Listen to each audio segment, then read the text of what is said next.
A graça e a paz de nosso Senhor e Salvador Jesus Cristo a todos que estão acessando o meu canal Joselito Rocha. Se você já é inscrito, compartilhe, dê likes, faça comentários. Se não é, se inscreva, dê likes, compartilhe e faça comentários. Hoje nós vamos trazer uma palavra aqui que é continuidade dos outros vídeos, do estudo da primeira carta do apóstolo Paulo à igreja de Tessalônica, hoje no capítulo 4, a partir do versículo 13 até o 18. E essa mensagem ela é a primeira parte, então ela haverá uma segunda parte, com ênfase no capítulo 5, do versículo 1 a 11. Então hoje, 1 Tessalonicenses, capítulo 4, do versículo 13 a 18. Eu, antes de começar essa mensagem aqui, eu tenho que dar algumas explicações, porque a audiência são das mais diversificadas. Então, dentro do cristianismo protestante, evangélico, há várias correntes escatológicas. O tema da mensagem de hoje é a ressurreição dos mortos e a vinda do Senhor Jesus. Então, nós temos uma crença que ela é moderna, porque ela começou no século XIX, que chama dispensacionalismo. E que crença é essa? Que Jesus vem, arrebata a sua igreja, tem um período de 7 anos de tribulação. No final desses 7 anos, Jesus volta com a igreja, que foi arrebatada, e inaugura o milênio. Depois do milênio, ao juízo final e a parte eterna. O que é o dispensacionalismo? Que divide toda a história bíblica em dispensações. A dispensação da inocência, de Adão e Eva, da consciência do pecado deles, do governo humano na época de Noé, que Deus queria destruir tudo que criou, mas ele achou graça em Noé. Dos patriarcas, Abraão, Isaac e Jacó. Da lei em Moisés, a graça, que é desde Cristo até os dias de hoje. E Deus só pode tratar com Israel, porque ele também tem que tratar com Israel, depois só quando a igreja é tirada. Essa é a crença dispensacionalista. Agora tem a crença aliancista, que engloba milenismo, amilenismo, pós-milenismo, que eu não vou falar aqui hoje, porque senão vai tomar um tempo da nossa palavra. O que o aliancista crê? Que a vinda do Senhor Jesus, o arrebatamento, é um evento só. E nós temos isso. Hebreus 9, 27 diz que o homem está destinado a morrer uma só vez, depois vem o juízo. Assim como no 28 diz, assim como Jesus veio uma vez para morrer pelos nossos pecados, ele voltará uma segunda vez para aqueles que o esperam, para aqueles que esperam para a salvação. Então eu acredito que a volta de Jesus é um evento único, mas respeito aqueles que pensam diferente dentro do protestantismo evangélico. Amém? Tem cristãos de outras correntes aqui, sejam católicos, sejam de outras linhas cristãs, para protestantes, mormons, adventistas, testemunhos de Jeová, que também tem a sua escatologia muito semelhante a duas aliancistas, né? E aqueles de outras religiões, cristãs ou não cristãs, que não têm religião, que gostam dessa palavra aqui. Então a gente vai falar sobre isso, da ressurreição dos mortos e da vinda do Senhor Jesus. A igreja da Tessalônica tinha muita preocupação com relação a isso. E tem muitos cristãos que também têm dúvidas sobre isso. Qual era a característica deles? Quando eles receberam a palavra que Paulo trouxe, eles tinham preocupação. E aqueles que morreram? Como é que vão ficar? Então prestem bastante atenção nessa leitura aqui. 1 Tessalonicenses, capítulo 4, a partir do versículo 13. Não quero, porém, irmãos, que sejais ignorantes acerca dos que já dormem, para que não vos entristeçais como os demais, que não têm esperança. Porque se cremos que Jesus morreu e ressuscitou, assim também aos que em Jesus dormem, Deus os tornará a trazer com ele. Verso 15. E diz: pois isto pela palavra do Senhor, que nós, os que ficarmos vivos para a vinda do Senhor, não precederemos o que dorme. Quer dizer, nós que tivemos vivos nessa ocasião, Paulo tinha essa esperança, tanto que ele colocou dessa forma. E Jesus não voltou, ele está descansando no Senhor. Não voltou na era apostólica, não voltou na Idade Média e não voltou nesse momento contemporâneo, mas pode voltar. Sabemos que a vinda do Senhor Jesus está mais próxima do que já teve há séculos atrás. Haverá guerras, rumores de guerras, doenças, terremotos, quantas coisas acontecem aí.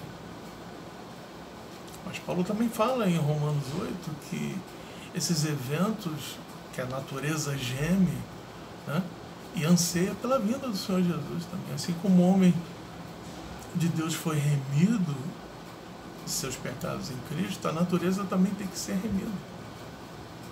Fala lá em Mateus 24 que no momento, passando as aflições daqueles dias, haverão efeitos no céu, o sol se escurecerá, a lua não dará o seu brilho, as estrelas cairão, e o Filho do Homem virá em glória, e todos verão, todas as tribos, todas as nações se lamentarão de não terem ouvido a palavra. Verso 16, porque o mesmo Senhor descerá do céu com alarido e com a voz do arcanjo e com a trombeta de Deus, os que morrerem em Cristo ressuscitarão primeiro. Agora, o verso 17 é o único que é pregado pelos que creem na doutrina do arrebatamento distinto da volta de Jesus, com intervalo de 7 anos. Ele diz assim: depois nós, os que ficarmos vivos, seremos arrebatados juntamente com eles nas nuvens, a encontrar o Senhor nos ares, e assim estaremos sempre com o Senhor. Portanto, consolai-vos uns aos outros com essas palavras. Porque aqui diz: a juntar com ele nas nuvens. Jesus vem nas nuvens, ele arrebata a igreja e nós encontramos com ele nas nuvens, e depois de 7 anos ele volta em glória visível. Chama essa doutrina de arrebatamento secreto. Agora, se a gente for para o verso 16, diz assim: o mesmo Senhor, quem é o Senhor? Jesus, descerá do céu com alarido. Alarido é barulho, com a voz de arcanjo, quer dizer, com a voz de poder, e com a trombeta de Deus, que é a última trombeta. Ao soar da última trombeta, nós seremos transformados. Isso é dito lá em 1 Coríntios, se eu não me engano, deixa eu ver aqui o capítulo, que às vezes o vosso pastor aqui faz confusão.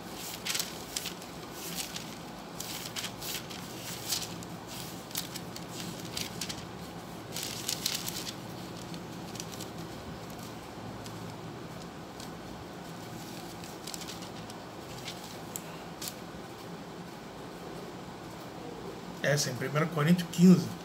1 Coríntios 15 é um capítulo enorme que fala sobre a ressurreição. Mas no final ele diz aqui assim,